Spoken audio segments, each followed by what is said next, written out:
Heritage is doing. I think it's at 4 right now. We are live now. Yeah. We're live. Okay, and we're live on YouTube as well. Super.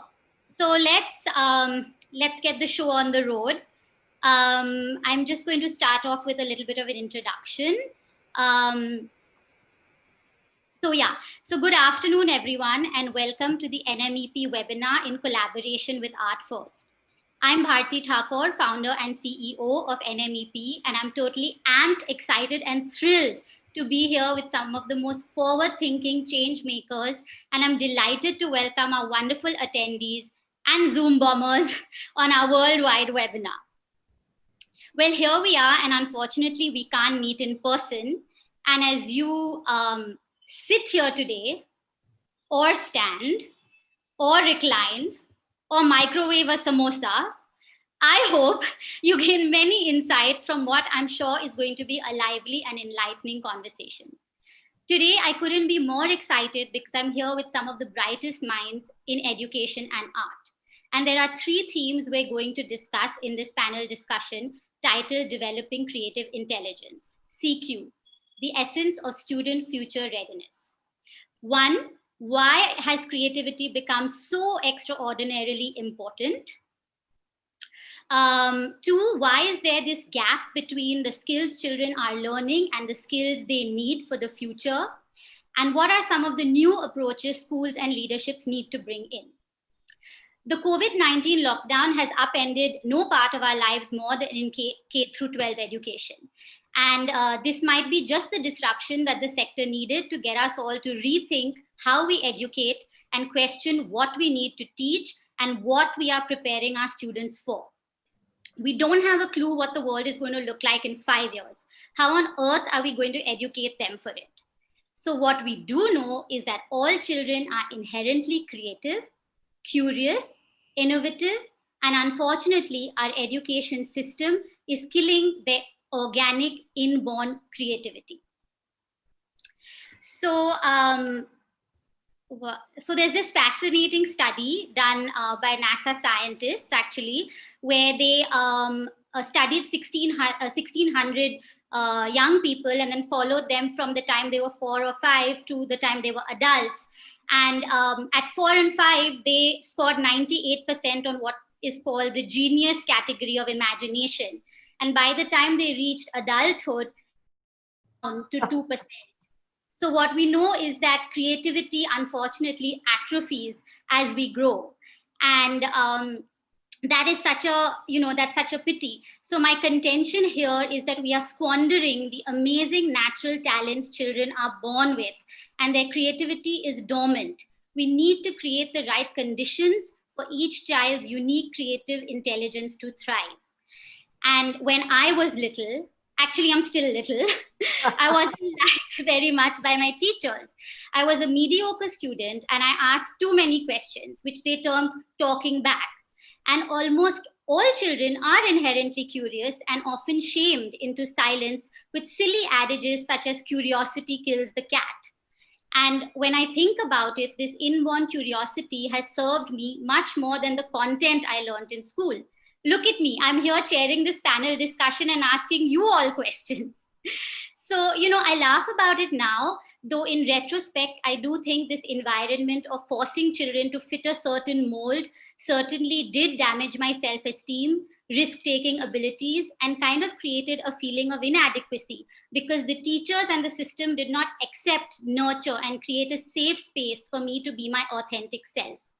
And this straitjacketing of inherently unique individuals sucks out your confidence, divergent thinking, and your happiness. In Parthasarthi's Vedanta treatise, he writes, acquisition of knowledge is not mere cramming of information from external sources. Few realize that true education springs from oneself. The word educate means to draw out, and knowledge has to be drawn out from you, not pushed in. So without further ado, let me introduce our wonderful array of panelists. I'm going to start off with Radhika Bharatram. Radhika is the joint vice chairperson of the Shri schools. She has also been instrumental in setting up the Shri Millennium schools in NCR. With a keen interest in arts, she served as the honorary general secretary of the Delhi Crafts Council and has varied interests in music, pottery, and running. Anita Dube. Anita is one of the most creative and challenging artists in India today. Anita's works have been part of all the important exhibitions of contemporary art from India in the last decade.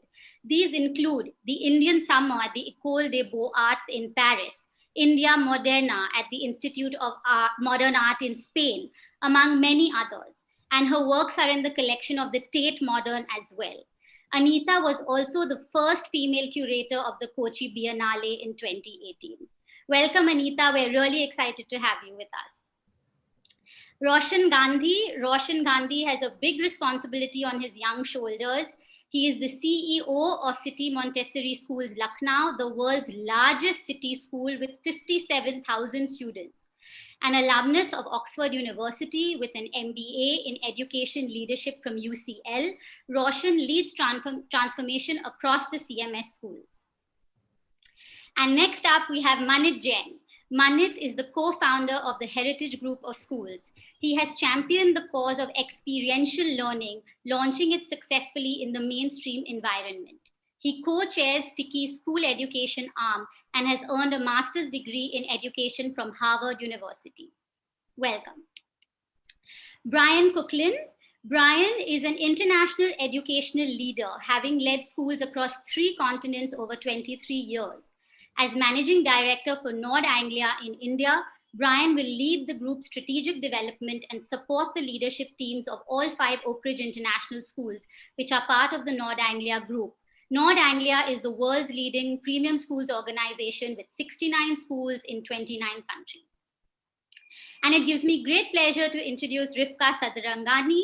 Rivka is the COO of Art1st, a graduate in fine art, technology, and visual communication from the School of Art Institute of Chicago. Rivka has over 15 years of experience leading arts, culture, and media organizations in the US and India. At Art1st, her focus is expansion, business development, communication, and digital innovation. And I'm Bharati Thakore. I'm a media and communications graduate of Denison University, USA. I founded NMEP about 3 years ago with the mission to start a dialogue that will move people to push for quality education. And this is why I love bringing progressive educators and change makers together to collaborate and ideate with. I'm also the India head of the prestigious Swiss boarding school, Collège du Léman in India. I'd now like to invite Rivka to tell us a little bit about Art1st. Great, thank you, Bharati, and a very warm welcome to everybody watching the webinar today. I'm very excited to be here. So Art1st has been at the forefront of redefining art education in India since 2009. We have directly impacted over 40,000 students, over 1,000 art teachers, and curated over 120 child art exhibitions in 40 schools in 18 cities from all over India. We are artists, educators, educationists, pedagogues, writers, designers, thinkers, and our mission is to radically reimagine pedagogy, creativity, visual literacy, and redefine the role of art curriculum for the holistic growth of the child. At the core of our work are children, teachers, and schools. We empower educators to unlock children's potential by equipping them with the knowledge, skills, and resources to implement a vibrant arts education program that fosters original thought and imagination. We use the visual arts as a pedagogical tool, and our work is firmly rooted in the rich art and visual culture of India. How do we do all this? We do this work through our in-depth and comprehensive art education program, which has been developed for preschool, primary, and middle schools, both public and private. Our multi-year, multi-stage curriculum works with teachers and schools to develop and design curriculum that activates the critical and creative thinking abilities of students while introducing them to the fundamentals of art and visual culture.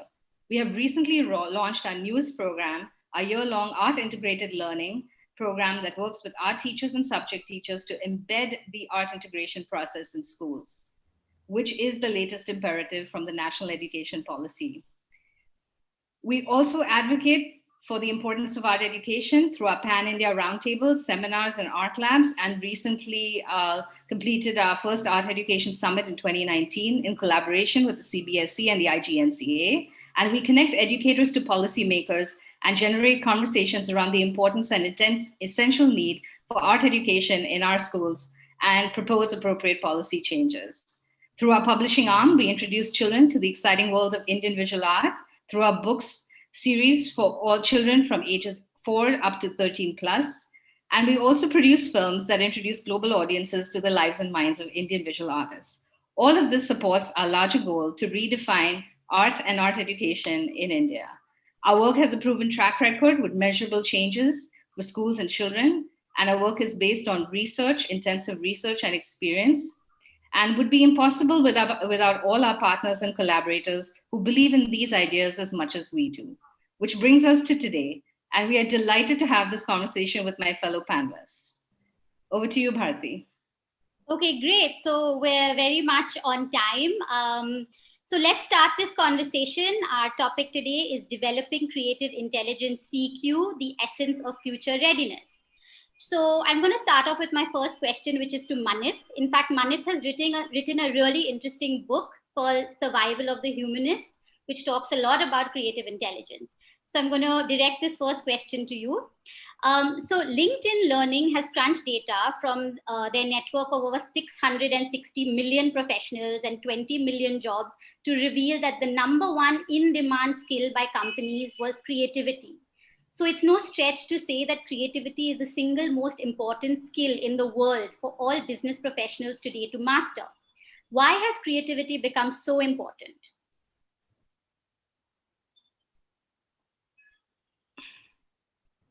Sorry, I forgot to unmute. Thank you, Bharati, so much for having me here. And this indeed is one of my favorite topics to speak about. I'm reminded of this book by, it's a difficult to pronounce name, Mihai Csikszentmihalyi, the fellow who wrote Flow and then Creativity, which is a brilliant book. And I think flow feeds into creativity. And he spoke about these two really interesting insights. The first one was that anything that is interesting, important, and distinctly human is a result of creativity. Chimpanzees are 98% us in terms of their genetic makeup. And what makes us different is that our language, our values, our artistic expression, our scientific understanding, and technology all are the result of individual ingenuity that was recognized, that was rewarded and transmitted through learning. And the second reason why it's important is even more important, is that when you're in a creative zone, you feel more alive. It's just so essential to be in that space. And compared to any other zone you may be in, when you're being creative, you feel a sense of energy, a sense of life that is difficult to find.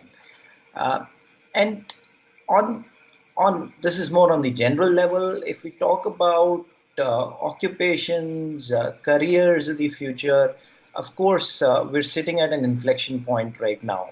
With the fourth industrial revolution upon us, it's very, very clear that the physical, the biological, and digital, which is coming together in very profound ways, will have a very serious impact on how we live, how we work, how we relate.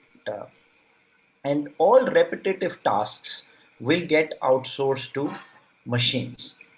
And that would mean that people will have to get back to becoming more human. So we'll have to start a process of rehumanizing of education, because until now, what has happened in the name of education is preparation for repetitive tasks. The whole drill, the whole rote, the whole concept of one right answer, the whole preparation for examinations is kind of doing a repetitive task.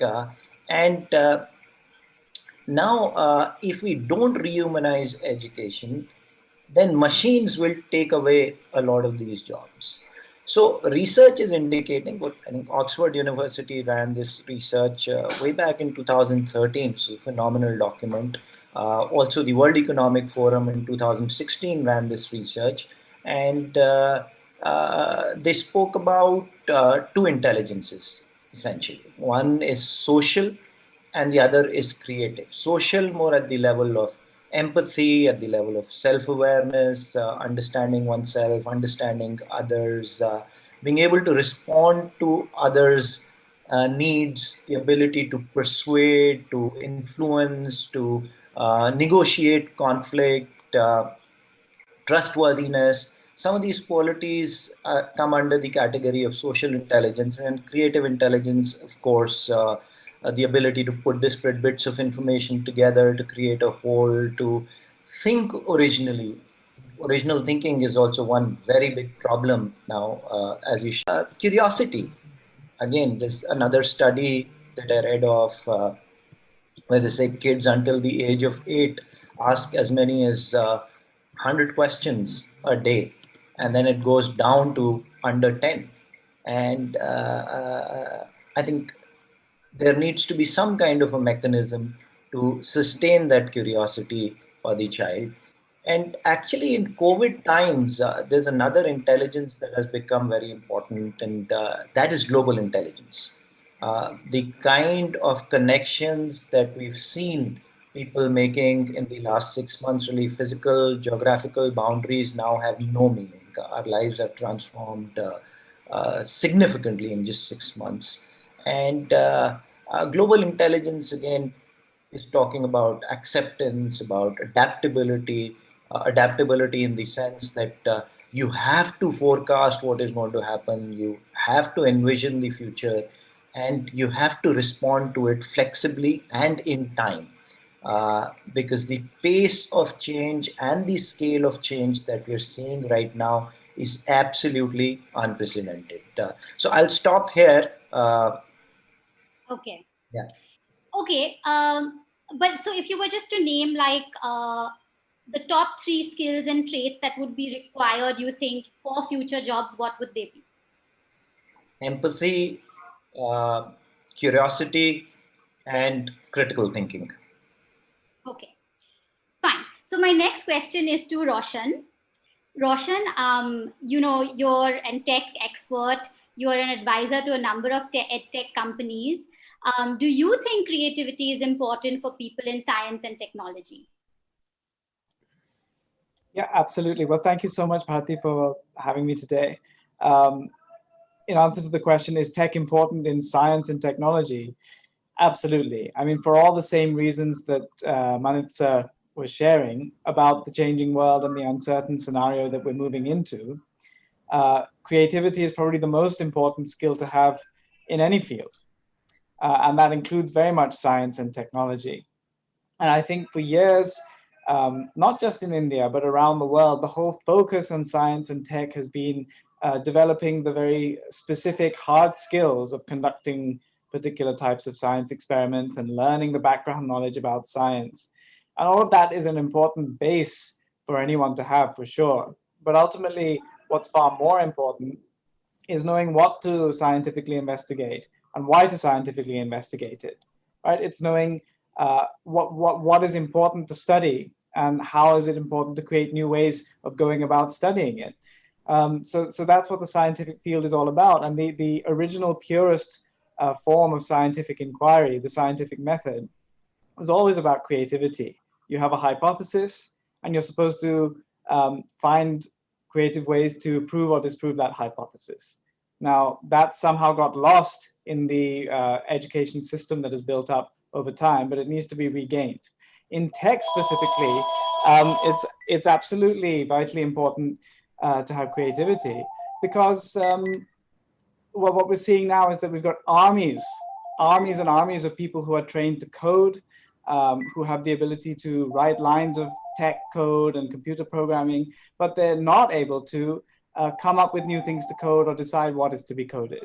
And we've been seeing in the last few weeks very interesting backlash against this just starting. Certain ed tech companies have been doing marketing, which is all directed around trying to get kids to learn coding from a young age and just learn how to go through writing lines of code in a very rote manner. And they're really convincing people that that is what needs to happen for their child, and that that is the most important thing for the development of their child at a young age. And what people have started to realize is that no, absolutely not. Learning to code can come anytime. It's actually really easy. Learning what to code, knowing how to come up with applications that are useful to people, and how to solve problems while coding, that is what is important. And so in the tech field, creativity is probably the single most important skill as well to remain relevant in tech. So creativity is absolutely at the base of everything we do. And what I would say about creativity, I feel personally, is that it is an inherent trait in human beings. Humans are inherently creative. And so sometimes people ask the wrong question. People ask, what do schools need to be doing to foster more creativity? Actually, I think the right question to ask is, what do schools need to stop doing, which is killing creativity, right? So schools, ed tech companies, the whole work across the board needs to work out what they're doing wrong that is killing the natural creativity that is inherent in people, and what they need to do to stop that from happening. So that's a process that we are all, I think, embarking on a journey on. And I think COVID-19 has accelerated the start of that journey to some extent. So personally, I'm excited to be able to collaborate with so many educators in coming up with ways of thinking about that. But it's a journey that we all need to go on and experiment on together. Great, thank you. That was really, really interesting and a great way to look at it. There's a lot of kind of confusion on, this subject. So thanks for sharing that. My next question is to Rivka.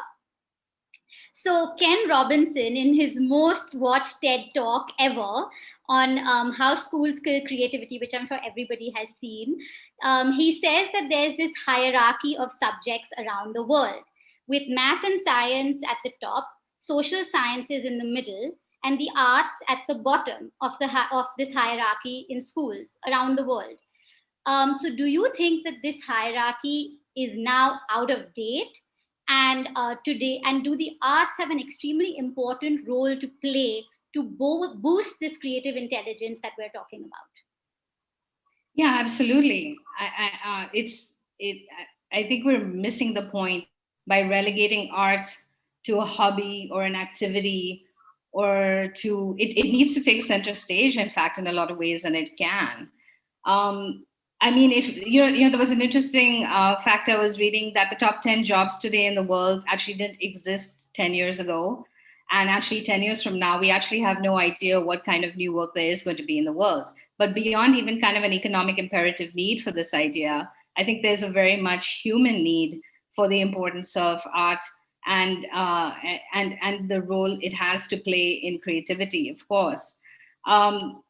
In another big, I know, we've been talking about 21st century learning skills a lot, but I think the conversation's already begun at 22nd century skills. I don't know if people have heard about this, which is care, culture, connection, and community. So it's like, while we're still kind of operating with what we need to do now, there are people who are also thinking of the future, which I think is really important. When Manit was talking about caring and empathy, for us, the question is, okay, how? Okay, what is the how? And I think art and the processes embedded in art education and art integration learning can also kind of shift the needle on the how, because it's also a question, as Roshan was also kind of saying, piggybacking off that, is that what do we need to do, but what do we need to not do? We need to let go of this regimented thinking. We need to let go of this emphasis that there's only one way to learn, that there are multiple, we know this, there are multiple intelligences, there are multiple ways to absorb information.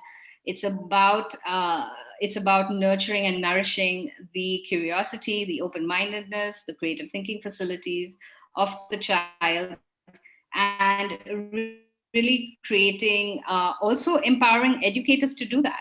So it's not just a you or a me or a educational leadership question. It needs to permeate through every level of educational establishments, right, from leadership to teachers and also to parents. Parents also need to shift their thinking on what's important and how children's time should be spent. That time needs to be spent in play. Time needs to be spent in experimentation. Time needs to be spent in more open spaces for learning, and that requires taking risk, and that requires being okay with that on a lot of levels. So it's, I think, also being comfortable with all these ideas and all these thoughts. Yeah. But what I want to just follow up with is that a lot of people think that these creativity and all of these things are nice to haves. But what I would like to kind of bring out for our audience here, that they are must haves, and there's an economic imperative to it. So could you tell us a little bit about why it's a must have? Okay, so creative thinking is a way of looking at problems or solutions from a fresh perspective, right? And it's about also creating your own body of knowledge. It's not just about learning facts. It's about creating your own and embodying your own knowledge in response to the world. And it's stimulated by unstructured processes and also by structured processes. So if we look at the situation we're all living in today, it's about our ability to unlearn, relearn, and kind of follow that cycle again and be comfortable with that process and be constantly and continuously engaged in the process. I think even we as adults are experiencing that. All of us know children in our lives who are experiencing that. So I think our lived experience at the moment is the best teacher into to realize the importance of the ideas in creative thinking and what creative thinking can do for us. So I hope that answers that question. Okay. Yeah, we'll come back to it. All right. Anita, my next question is for you. And it kind of, I think, will also answer my question. But from an art historian to an artist to a writer and the first female curator of the Kochi Biennale, you've had a hugely successful career in art. And it takes a certain amount of courage to pursue art and the arts in general as a career for a young person, because there's this misleading advice that young people get, that when it comes to creating a career that will make you financially secure, what you need is math and science and tech. So could you share with us a little about your process of self-discovery, risk-taking ability that gave you the confidence to pursue art as a profession? You'd have to unmute yourself, Anita. Hi, thank you, Bharati, and hello to all the audience. Look, actually, I'd like to, my thing is a test case, actually. So whatever you're talking about, because you can imagine, so I'm 62. So when I was young, I was primed. I was a good student. I topped, my school in UP, and my dad and everybody was pushing me to become a civil servant. So that's the high-end career that you could pursue at that time. And when I joined LSR, I realized that, I was studying history honors, but I was not really enjoying it. I mean, I was studying like, you're supposed to study. I was doing well, but I was not enjoying it. So we need to, when we are talking about creative thinking and creative, we have to understand that pleasure is an important element in the freeing of imagination, in the freeing of the mind, in the freeing of the whole thing, so that creative intelligence works. Otherwise, how does creative intelligence work?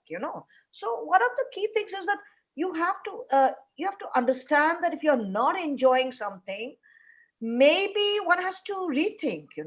So I'm using myself as an example.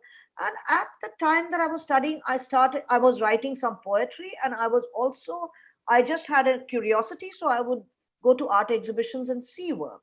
Okay. My family background, everybody is a doctor, so there was nothing that actually primed me to do these things, but it's just curiosity. And by the time I passed out, I realized that, I was only drawn towards two things. One was poetry and one was art. Now, where's the civil service? I told my dad, no, I'm not. He said, no, you give the exam and then you don't join. And I said, Dad, that's a really, they trap you into this kind of thing. And I said, no, I will not give the exam. I'm going to join either Central University, Hyderabad, to study comparative literature, or I'm going to join MS University or Shantiniketan to study art history. So now you can see, even for me, the process was so long. From history, I could only move to art history, because at that time, nothing told me that I had, what it takes to be an artist. I couldn't take that plunge, you know. So look at that, because nothing is actually encouraging you. Yeah. Do you understand that? And which is why when Mr. Manit was talking, I was happy that, you know, if schools give children that opportunity to experiment with material, you know, spend some time where you touch material, whether it's clay or paint, that's when you realize whether, you know, whether there's some connection with that activity and your whole, you know, psychic and, you know, being, which is actually something that is so close that you can't let go of it, you know. So there's something about, it's about creativity in that sense. And it's difficult to discover what you feel is just right. You understand that? and and I think one of the keys to success or anything like that is when you do something and it's not like you have to labor enormously to do it, you know.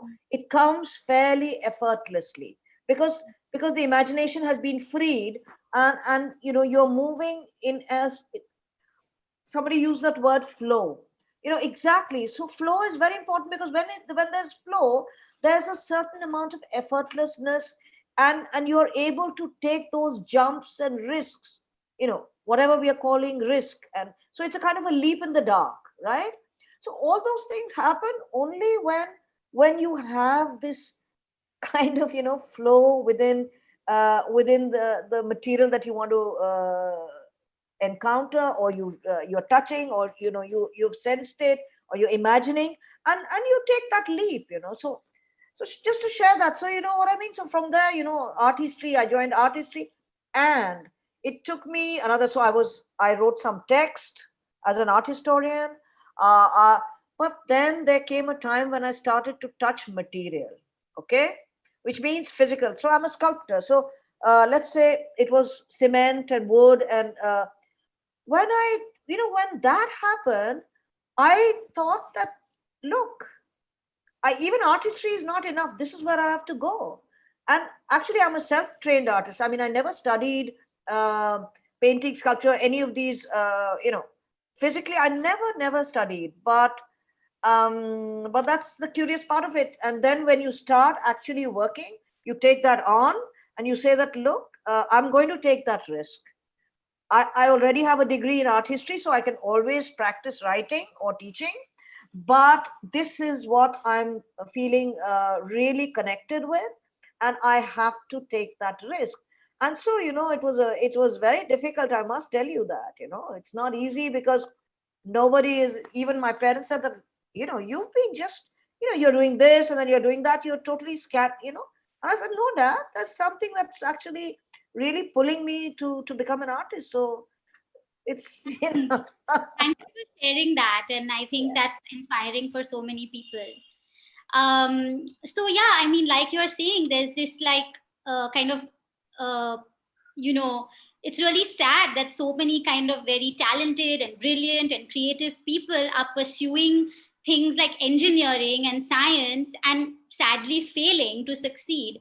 And you know, the world is now engulfed in this revolution, and the skills to succeed have changed dramatically. So, you know, it's really sad actually that, you know, the employability of Indian engineers today continues to be painfully low. The unemployability, over 80% of engineers are unemployable in any job in the knowledge economy. This is a well-known statistic. And our current education system has ensured that students are unemployable right now for the jobs of today. How is it going to prepare them for the jobs of the future? So, Radhika, this question is to you. What, in your view, are some of the reasons that there's this huge gap between, you know, that exists between what kids are being taught in school and the skills that they need to thrive in the future? Namaste, Bharati, and thank you for inviting me. And what a great panel, and lovely to hear all of you. And I will just build on everybody, because everybody has sort of answered what you've just asked me. And I just want to start by saying that there are no successful professions. There are only successful people. And as schools, we play a very important role in making sure that we have successful human beings. And the problem with the current curriculum or the system in schools is that our teachers, first of all, are not trained to impart the skills that our kids need to have. First of all, there is a big gap in the whole teacher training course that we have. And to add to that, our curriculum doesn't lend itself to creating creative kids who are going to take up skills or going to take up a creative option. But as schools who are progressive, who want to think differently, we play a very, very important role in changing that mindset. I can only talk about from our example, a school which was started 33 years ago. My mother-in-law was very clear that, we are never going to call co-curricular activities as extra co-curricular activity. First of all, that was made very clear. And there was a curriculum that was started 33 years ago, which was an integrated learning approach. Okay, so I'm talking about when she was criticized for starting this school, which was out of the box, we made sure that there was constant dialogue happening between all the departments. So if we were going to do, say, numbers, the whole school, the whole art department, the field, everybody was talking. There was a theme-based learning concept in schools. And that led to creativity, that led to collaboration, that led to conversations between educators in our school to make sure that we were teaching all types of learners. See, when we were in school, you were just a learner. Now we have different sorts of learners, right? And now we're discovering that we have to cater to every type of need of every child. And thankfully, we have that curriculum at school. Our family has always been a great supporter of Indian craft, dance, music. And so in our school, we have constantly concerts. Okay, so we have Pikmeke coming in, we have craftsmen coming in and sitting. And I cannot tell you how much kids enjoy that. And I remember we have a loom in both our senior schools, and our kids actually make daris. They can actually work on a loom. And as a school, I feel we play such an important role in making sure that we provide a lot of freedom to our teachers to think differently, to teach differently, to make mistakes, but teach in a creative way.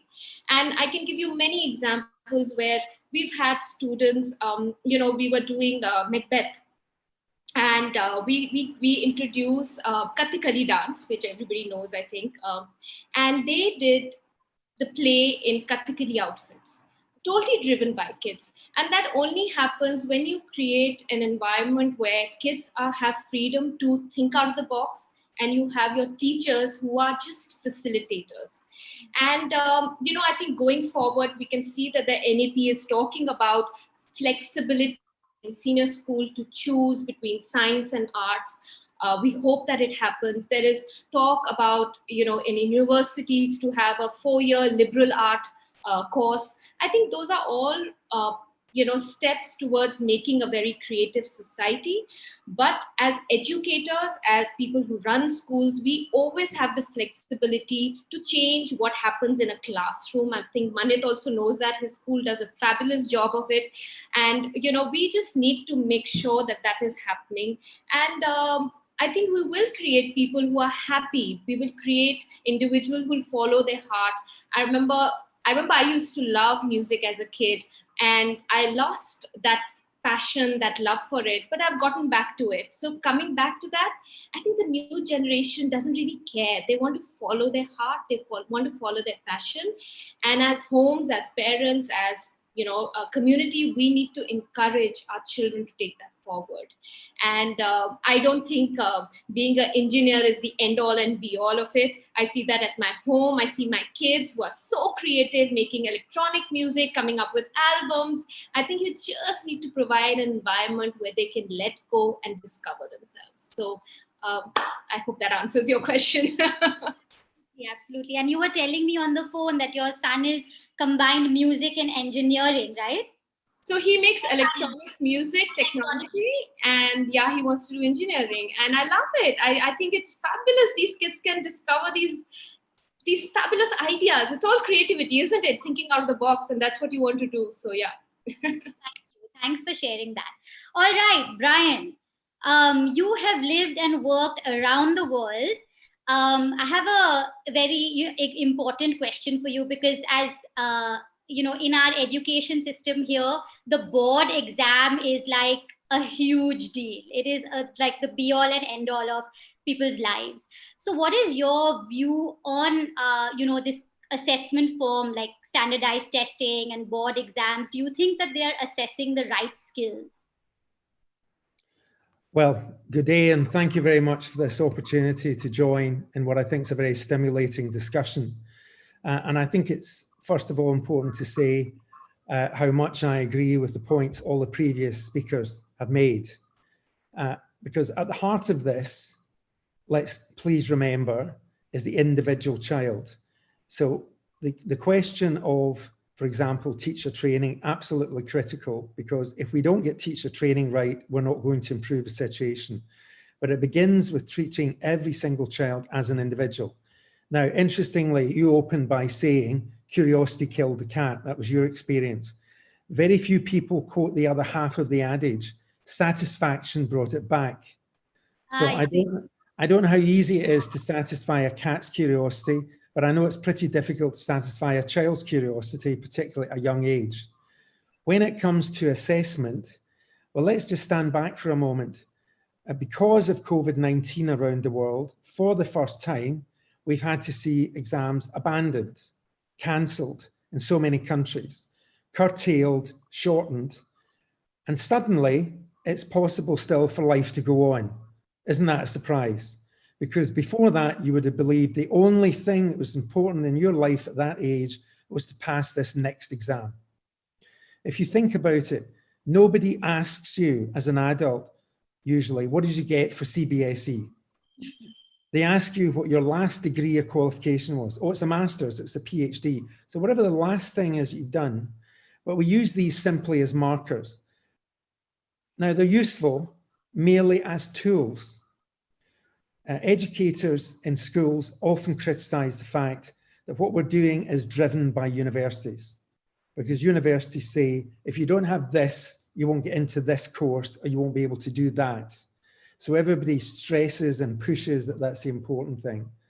And clearly within the assessment regime, there are useful points to benchmark. You can't operate in life unless you have at the very least the foundation of skills in things like literacy and numeracy. So there's no point saying we can throw everything out, because there are foundational aspects that if you don't have them, you're going to prevent the person's creativity, not aid it. Now, for me, I passionately believe that art, music, drama, PE, sports do something different for a child's development, because these subjects open doors and provide opportunities that you don't get anywhere else. And I'll talk perhaps later about what we do in our schools to try and create opportunities for those kind of creative developments. But in terms of assessment, clearly our current assessment system is not working. And if nobody thinks that's true, just look at the fact that universities have had to admit people on the strength of teachers' own assessments, judgments, no exam being available. So that has proved it's burst that particular theory wide apart. And we have such good evidence, you've had it referred to already, about creativity. But also the other skill I always say to parents, it's absolutely critical for your child to have, is adaptability. Because whatever's going to happen in the future, the only thing we can guarantee is it's going to be different. So there's going to be a lot of change to contend with. So we need to build a child's confidence. One of the ways you do that is through the arts, because you give them the opportunity to see that they can succeed in any particular field. And that spills over into the areas they're not sure of, whether it's maths or language or social sciences. And that is what I've seen throughout my career. And you see it shown in the work of people like Carol Dweck, talking about positive mindsets, Daniel Goleman's emotional intelligence, Howard Gardner's multiple intelligences. These are all people leading in the field who have said to you, here are the different ways that we can reach the same point. And they don't have to be assessed in the way that they are. But you've seen a tremendous growth around the world in different forms of assessment. And it's as if that's acceptable up to a certain age. But once you get to the exam age, it's heads down, forget everything you've done in the past that was inquiry-based or creative in any shape or form, because unless you've memorized this stuff, you're not going to university. That has to change. Thanks, Brian. That was really, really interesting, and I absolutely agree with you. All right, so Manit, my next question, I'm coming back to you. So it seems that there's this huge issue. We know our education system is out of date, but it's also hard to predict what kids of today will be doing. How, let alone what they're going to be doing in the future. We almost know that a large number of jobs and career paths that people have gone through the years are about to be taken away by some form of automation. What do you think are some of the changes educators and school owners need to be thinking about and planning to bring in? And just specifically also picking up from what Brian was talking about, the unique learning journey that we need to give each child. Sure, Bharati. One of the things when we talk about creativity, and I spoke about flow a little bit, is that we never really allow the child the opportunity to experience that flow. And the big myth that needs to be broken is that children have a short attention span. It is true that kids can be distracted easily, but it is also equally true that kids can be immersed totally in doing a piece of art, writing something, making blocks for 4 hours uninterrupted. You let them go, they won't move. So somewhere we need to get out of this tyranny of the timetable. This whole boxing their lives, that you start doing something, just when you start enjoying it, somebody else walks in. So making a more holistic context in which they have the space to experience whatever it is that they wish to experience in a particular time and space. Yeah. So my kids in their early years went to this free progress school called Mirambika. And it was fascinating. They'll just go there, they'll do whatever they wanted to do. Sometimes they'd all start writing, and then they had 20 kids in the class, and 4 of them did not want to write, they would do something else. They were all on their own journeys. By grade 4, I was beginning to get a little concerned in terms of whether my child is academically picking up stuff or not. I thought it was getting too radical for me also. And when my older one was in grade 5, we moved to the US. And I was telling Smriti, my wife, that we should probably get him to repeat grade 4 because I'm pretty sure he's not going to fit in. And to my surprise, he was right at the top of his class. I don't even know how that happened. And that is the case with all Mirambika kids. Now, there are kids who moved to our school from his batch. His batch is the grade 12 batch now. That kid is topping our school. There's another one last year in Step by Step was topping that school across IB, and these kids I'm talking about IB, so like phenomenally well, IB, CBSE, everywhere. So just letting kids be is extremely important, particularly in the early years. The second thing I would say is provide a safe space. Eliminate judgment, eliminate fear. These are easy things to do. Just needs a shift in mindset for teachers. Allow that space for every child to be themselves. Unless you allow that, creativity will not thrive. Third, I would say at a systemic level, we need to make a shift from learning standards to learning continuum. And this is an interesting shift. While we'll see the US system went absolutely crazy about the Common Core standards. The Australians, so the Common Core standards meant that this is the standard and every child needs to achieve this standard at this age, and if they don't, then they're not doing well. Now we all know one child can be making greater progress in one subject versus the other, and the Australians created a whole continuum. So you could be anywhere in a particular standard, you could be anywhere on the continuum, and it's fine so long as you're there. So that created a lot of more space for the curriculum to fit the child versus the child fitting the curriculum. Third thing I would say, fourth thing, I don't know, I've lost count, is teach the child, not the subject. Address the whole being of the child. Mind, heart, body, engage them, whether it is through art or craft or music or solving a problem. Even in math, there can be art in everything. There can be science in everything. So address the child, not just the subject. Don't forget you're teaching a child. Yeah. Use tech if you wish to personalize the experience. A lot of content now can be managed through technology.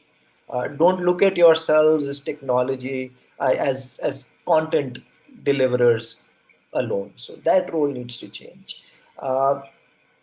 Then create projects, themes, as Radhika shared. I think most progressive schools now in the country have taken that route to create an integrated multidisciplinary context where the child is solving a real problem or is working in a context that is relevant for the child, where the answer to the question, why am I doing what I'm doing, is apparent to the child.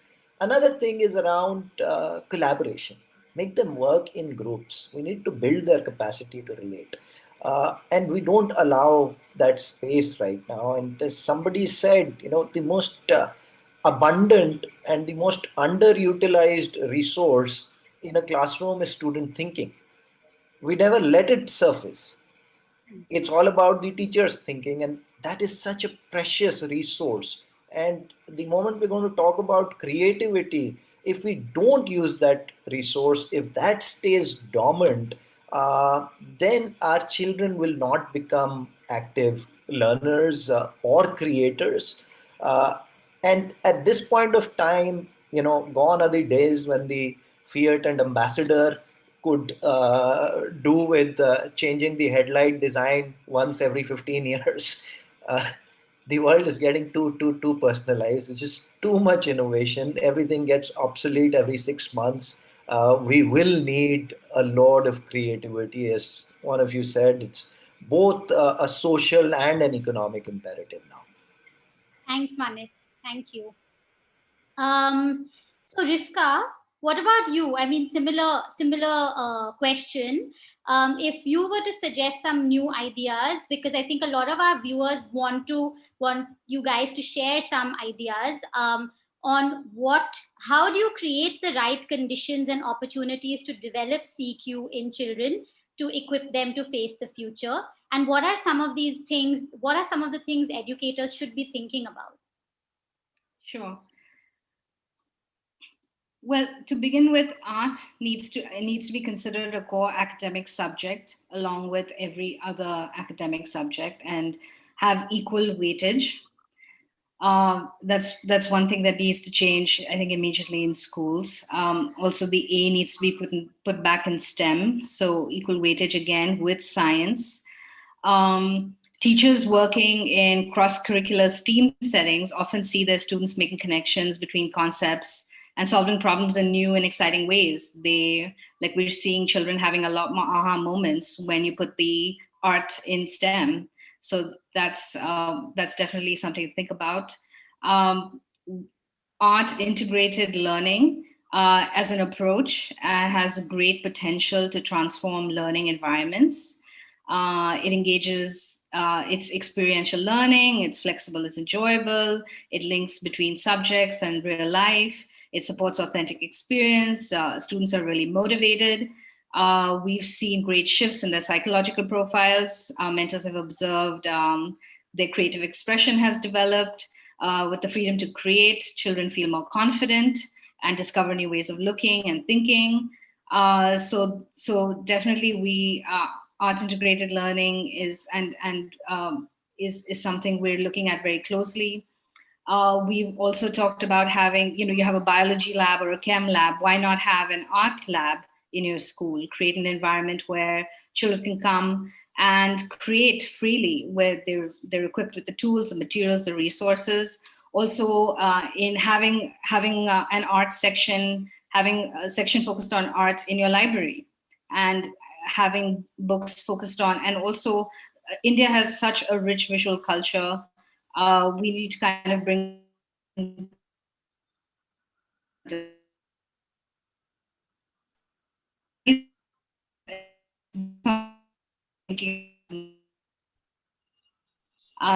yeah.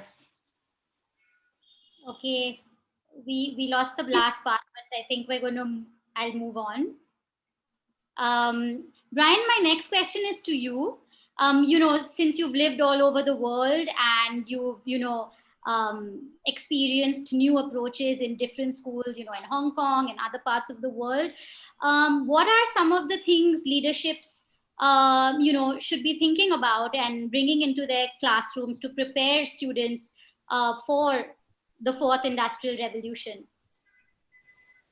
Well, first and foremost, I'm fortunate in that in working for Nord Anglia Education, you have the capacity to draw on these various ideas from around the world.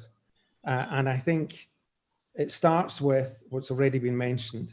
It starts with a child at an early age 3 or so, in terms of the use of play. We need to start educating parents that play is not a waste of time. It's actually critical for a child's development. And the curriculum that we deliver focuses on the child as an individual. So the teacher has to look at what is the child interested in and go with that interest.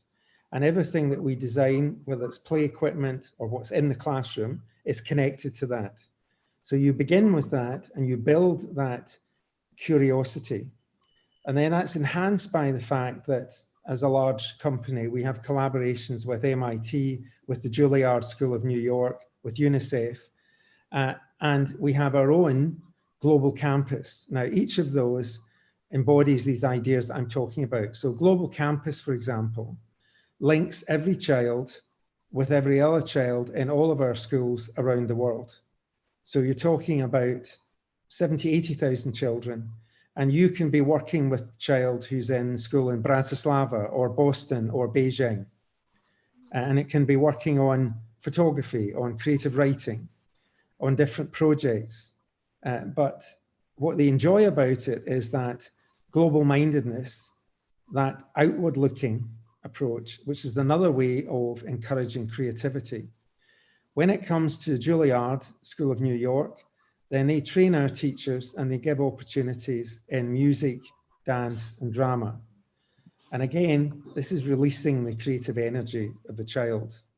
But I couldn't agree more with Radhika and others about how we harness that, because at the end of the day, creativity is a function of every single thing that we do.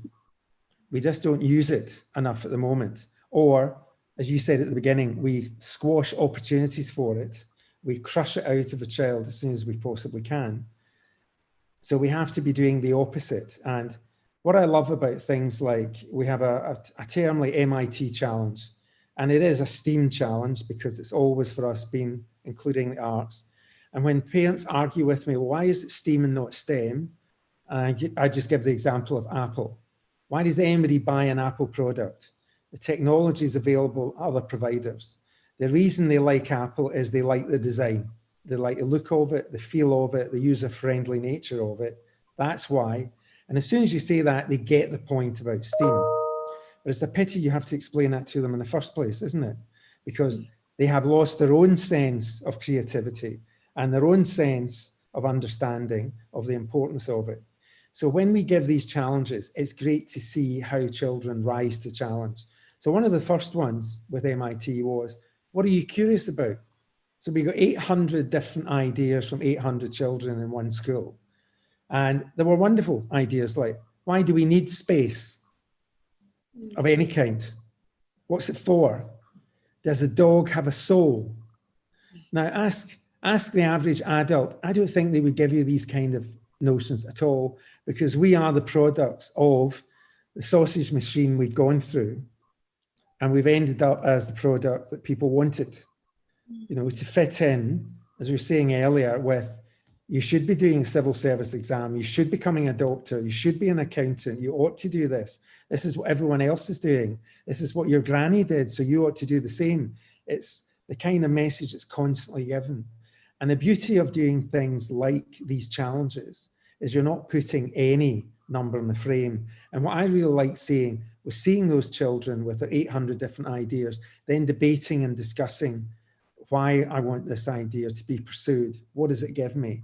And they took a vote and they decided to concentrate on people who were looking at pollution.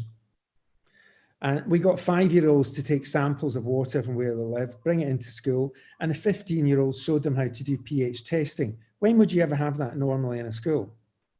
And that capacity to learn from each other was wonderful, but it's those sort of opportunities you have to give all of the time. And the way that you teach across school, whether it's play in the early years or the thematic project inquiry learning through primary, that's what helps harness it. But what you can't afford to do is lose that. That's why many schools have moved over to things like the IB, because the IB learner profile and the IB approach to learning, the approaches to teaching and learning in general, stand you in good stead. Because when you get to the IB diploma level, the expectation is you have developed these skills and can now apply them to the knowledge you've accrued. That's the difference. And that's why that opens doors again as a qualification for many children. And it still satisfies the need, dare I say it, of parents and universities and employers to see where this student is sitting. That, I think, is the prospect. So we can make these changes now. They are being made. They are happening around the world. Different people are trying different things. There are great possibilities. Yep. I mean, those are some really, really great ideas. And I know Nord Anglia does amazing work.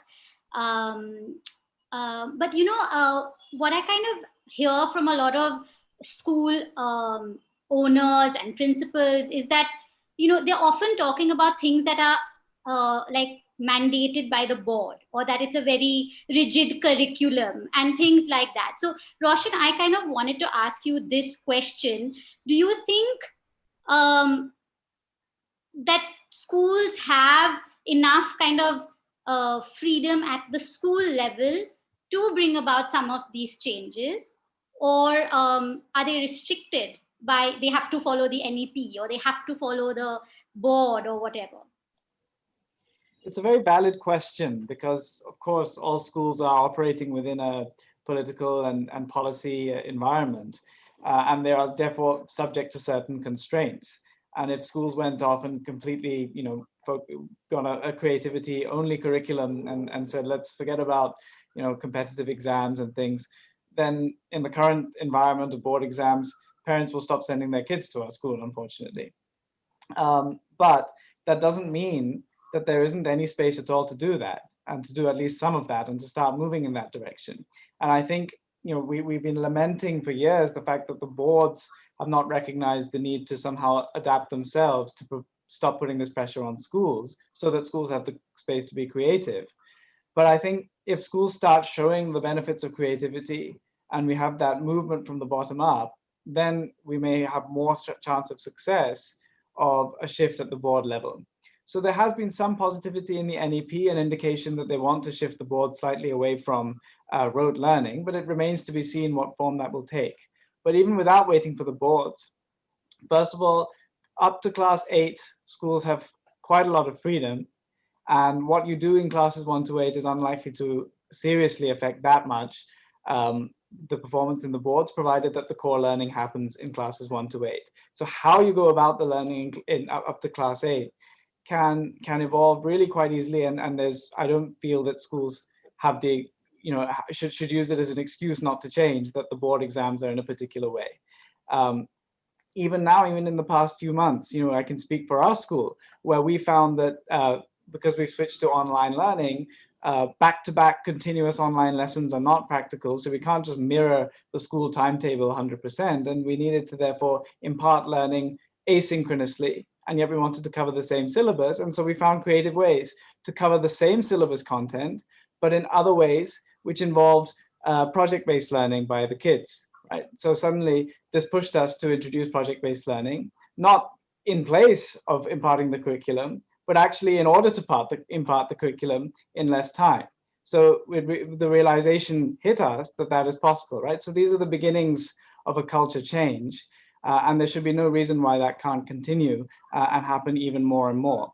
At the senior board exam level, sort of grades 9 to 12, the constraints are perhaps perceived as harder, and schools, unfortunately, are inherently operating in a competitive environment, and the schools which are able to get 98.4% instead of 98.3% are going to attract more admissions. That's the sad state of affairs. So it will be a hard culture shift to bring teachers and parents along to try to change that curriculum right now to be much more creativity based, and that's a real sad problem. But I think let us still try what we can without jeopardizing the results. And as I said, there should be ways of introducing creativity that actually not only don't jeopardize curriculum impartation, but actually enhance it. Secondly, if we do this from the ground up through the grassroots up to class 8, I think the culture shift will follow, the benefits will be perceived. No kid is going to want to study a particular way up to class 8 and then suddenly change their whole way of studying when they go into class 9. Teachers are going to see the problem in that, and boards are going to see the problem in that. And there'll be an understanding in the education sector of how we can examine in a much different way and in a more creativity-oriented way. And third, I think there is hope in the way that the NEP has described the changes required and the culture shift that is slowly but surely happening. So I think we should not be deterred by the environment of board exams. And I think we should still be making every effort to move towards creativity. Great. Thank you. I just want to add something on that, because that's a very common issue, concern that people raise. So I read this study where, they said 7 out of 8 people who've been told that they'll get a heart attack if they don't start eating right and exercise, don't do it. So this is more that kind of a situation where people are saying, no, I've got too much work. I don't have time to exercise and I'm traveling too much. I have to eat bad food.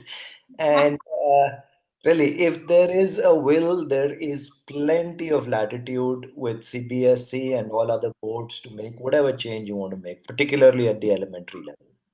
Yeah. So Anita, we must come back to you, and I want to kind of hear from you what opportunities you got in your school days to discover your passion. And if you were starting anew, what opportunities would you want to give kids to enable them to have this divergent, non-conformist, original thinking mindset? Okay. It's not necessary that I'm going to answer your question, but I've been thinking about the whole discussion, and I want to put in some points towards, that. So I hope you don't mind. See, the thing is that even now, when we are talking about creativity, and in today, we're still thinking of art and culture in terms of a lab where painting, sculpture, maybe photography is art, right? That kind of art. But within the art community, art has now expanded its borders to an extent where many things are art. For example, cooking is art, okay? Mm-hmm. And I would like educators to think along these lines, that when they want children to not only bond, come together, form communities, culture can involve classes where they learn how to, cook or chop things, so that gender sensitivity also comes in that process, where they learn to do things which they, maybe their families don't, they're kept away from the kitchen for various reasons. So many things like that. For example, cooking, and secondly, something like gardening. I think, we must think of culture in broader ways in terms of its integration within the education system. For example, for me, what is very interesting is that the word agri has culture in it. So agriculture is a fascinating thing. Like, where does culture come with? So, let's think in ahead to involve culture as a very broad-based thing, one. And also we need to balance, see everything, if it's ocular, if it's, it's about the gaze, like everything is about the eyes, but Yes. we have to think even for the future as to how our haptic, how our other senses would be involved within education for the holistic, for the health of a human being. Because what I find is in the whole system that there is there's an absolute, like, it's been tick marked. Yeah, that's great. What? Physical health. So sports, which is also a very creative thing, when you play any sport, it's a very, very creative thing, but it's all about physical and mental, but basically it's about the body. But culture and art basically is a lot, it's mental, it's mind, the health of the mind. I mean, if you're imaginative, that means your mind is healthy. And actually, our culture does not prioritize mental health or imaginative mind over the physically healthy body. So these are things within the education system we need to kind of really, rethink as to how we want to be creative with children. Yeah. Now we can get back to your question, but if you can ask it again, I've lost track. Yeah. I think that's a really good insight, which all of, it's nice to get an outsider's perspective as well. Yeah. I'm going to actually have to move on to the last question. That's fine. All of us, which is to the whole panel. It's kind of going back to the earlier question that both Roshan and Manit had talked about, is that, so today we've heard a lot about, all these new approaches that we must implement. But when talking to school principals and promoters and owners as to what's stopping them from making these changes, they say that, we have to follow the CBSE, the ICSE, or they say the parents won't kind of accept our new approaches. But there's a lot school owners and principals can do that's not mandated by the board. And they have to be brave enough to persuade their parents that this is the new way forward. But many school leaders and even the top ones are not taking these risks. And I kind of want to get last comments on why this is not happening, because they have the resources and they can do this. Manit has to leave, so why don't you start, Manit? I think we're just being lazy. It does take a lot of effort. I think also, no, I'm being a little unfair. It does take a lot of effort. It does take a lot of skill also at some level, and it's not like the skill can't be developed. But attitudinally, we all need to make that shift. First, we need to start believing that this is a social and an economic imperative. Things need to change. If we don't bring in that creativity, our kids are going to suffer. We're not serving them with the education that we're providing.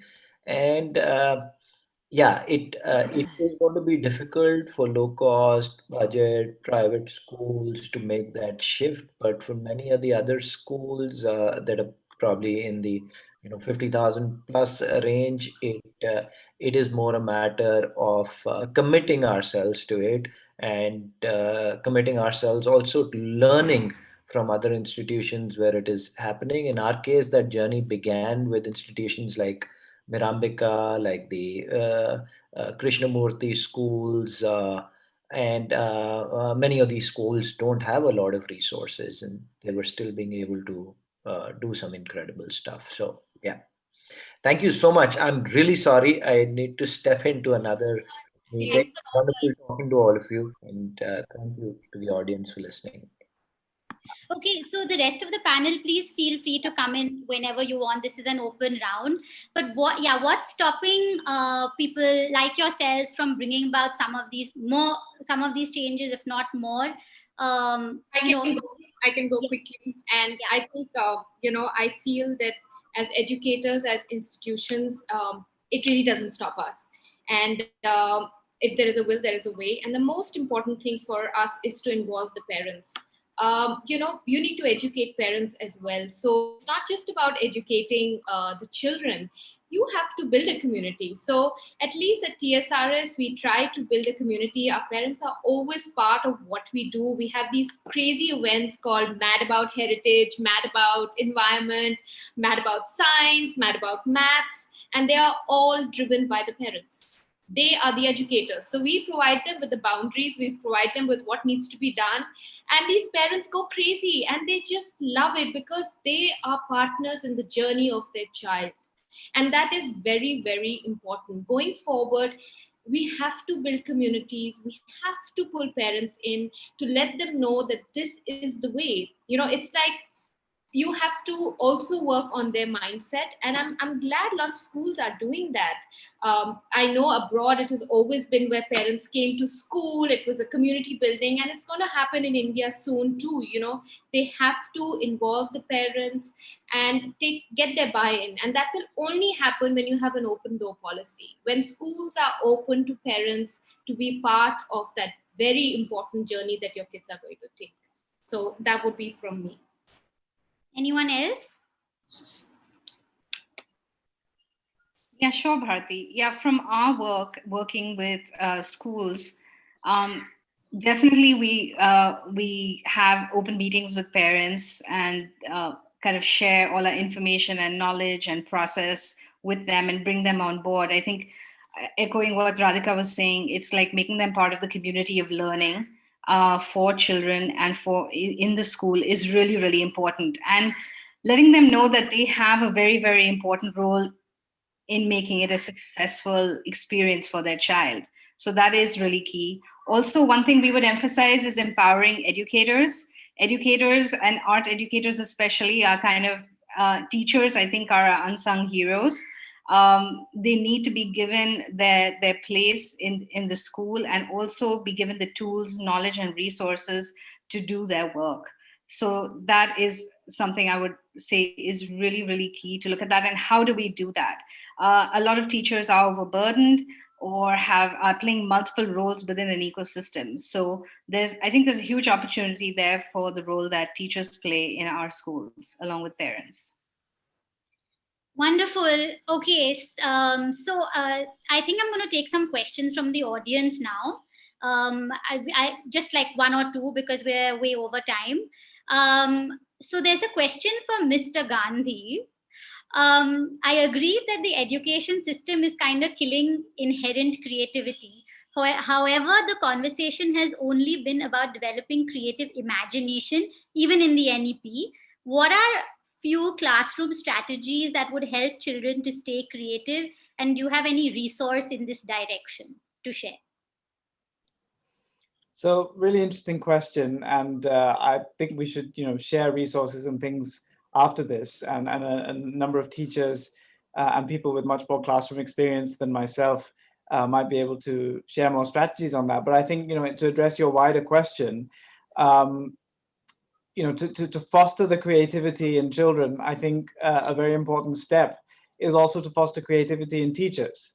So, rather than me or any, so-called expert or any person on a panel prescribing classroom strategies for creativity in an uncreative way, we want that teachers should creatively come up with classroom strategies.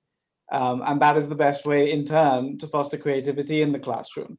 So what schools need to do increasingly is give teachers the space and the environment and the support to learn creative techniques in their classrooms.